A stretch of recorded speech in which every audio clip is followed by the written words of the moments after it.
বাড়ির সবচেয়ে আদরের সন্তান, তাকে এখনো ফেরত দেওয়া হয়নি।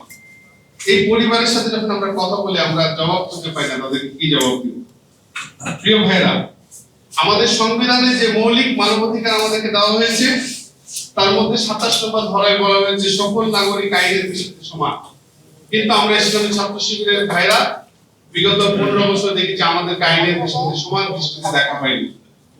31 নম্বর ধারায় বলা হয়েছে সকলের আইনের আশ্রয় লাভের সমান অধিকার রয়েছে, কিন্তু আমাদেরকে এই সমান অধিকার দেওয়া হয়নি। আমরা যখন থানায় মামলা করতে গেছি, আমাদেরকে থানায় আমাদের মামলা নেওয়া হয়নি।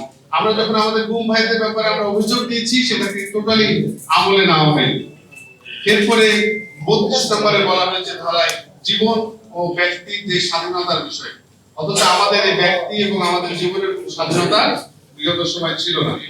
33 নম্বর ধারায় বলা হয়েছে কাউকে যদি গ্রেফতার করা হয়, তাকে অবশ্যই গ্রেফতারের কারণ জানানো হবে এবং তাকে 24 ঘন্টার মধ্যে আদালতে হাজির করতে হবে। কিন্তু আমাদেরকে যখন গ্রেফতার করা হতো, কখনোই আমাদেরকে বলা হতো না যে কেন গ্রেফতার করা হচ্ছে। আমাদের সাথে একটি নিষিদ্ধ দলের মতন আচরণ করা হতো এবং 24 ঘন্টার মধ্যে খুব কম সময় আমাদেরকে আদালতে হাজির করা হতো। অধিকাংশ সময় আমাদেরকে দীর্ঘদিন নির্যাতন চালানোর পর চালান দেওয়া হতো এবং কি আমাদের পরিবারের সদস্যদেরকে পর্যন্ত জানানো হতো যে আমরা আটক আছি। এই ধরনের মানবিক যে মৌলিক অধিকার আমাদেরকে খর্ব করা হয়েছে। সম্মানিত ভাইরা, হতাশার বিষয় হচ্ছে 24শে জুলাই আগস্ট গণঅভ্যুত্থানের পরেও আমরা দেখছি আবারও ছাত্র শিবিরের বিরুদ্ধে ট্যাগিং এর রাজনীতি, আবার আমরা দেখছি ফ্রেমিং এর রাজনীতি। বিরোধী মতকে শিবির ট্যাগিং করে মত দমন করার আবারও প্রবণতা লক্ষ্য করা যাচ্ছে।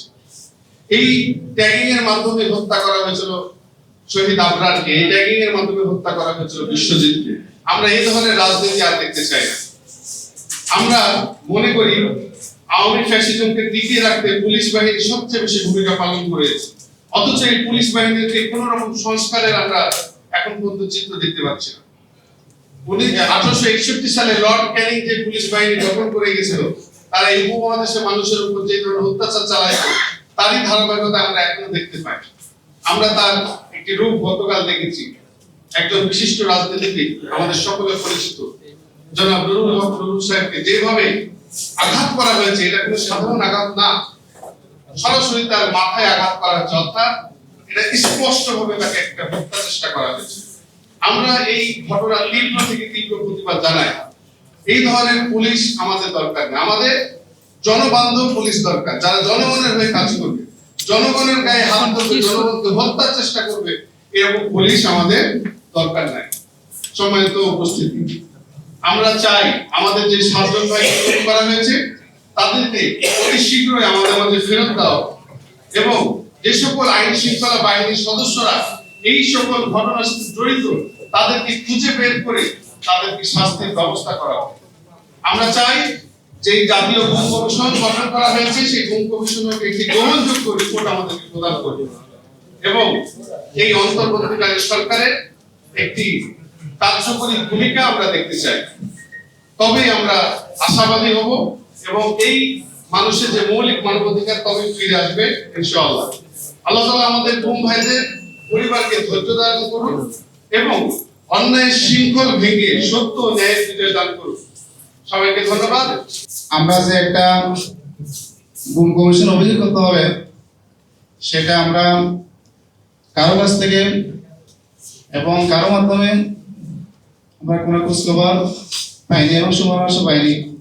কিন্তু ভাই হঠাৎ করে ওই মামলার মাধ্যমে উনি সাউল ইসলাম তারেক ভাই 2020 সালের 20 ডিসেম্বর বের হয়েছিল। এরপর 2024 সালে গণঅভ্যুত্থানের পর উনি জয়নাল আবেদিনের বড় ভাইয়ের সাথে যোগাযোগ করছিলাম।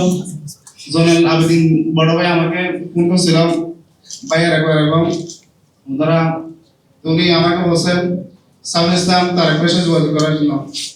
কিন্তু যোগাযোগ করার পর জানতে পারতেছি যে তখন শফিকুল ইসলাম এবং ফুরকান, ওনারা দুজন বন্ধু ছিলেন, ওনাদেরকে গুম করেছিলেন র‍্যাব 7। তখন 2017 সালে কক্সবাজারে র‍্যাব 7 ছিল, এখন বর্তমানে র‍্যাব 5 আর র‍্যাব 15। একজন ভাই হারিয়ে যাওয়া মানে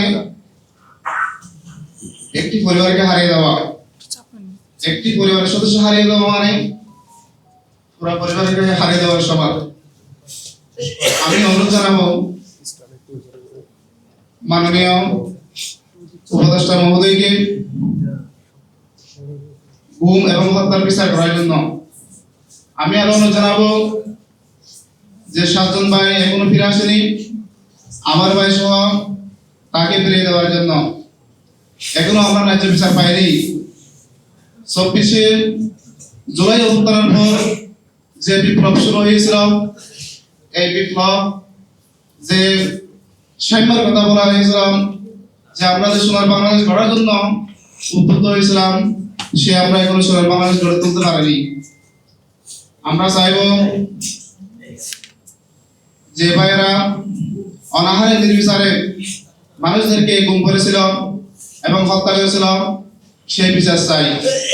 এই আশা ব্যক্ত রেখে আমার সংক্ষিপ্ত বক্তব্য শেষ করছি। ওমা তৌফিক ইল্লা বিল্লাহ। আসসালামু আলাইকুম ওয়া রাহমাতুল্লাহ।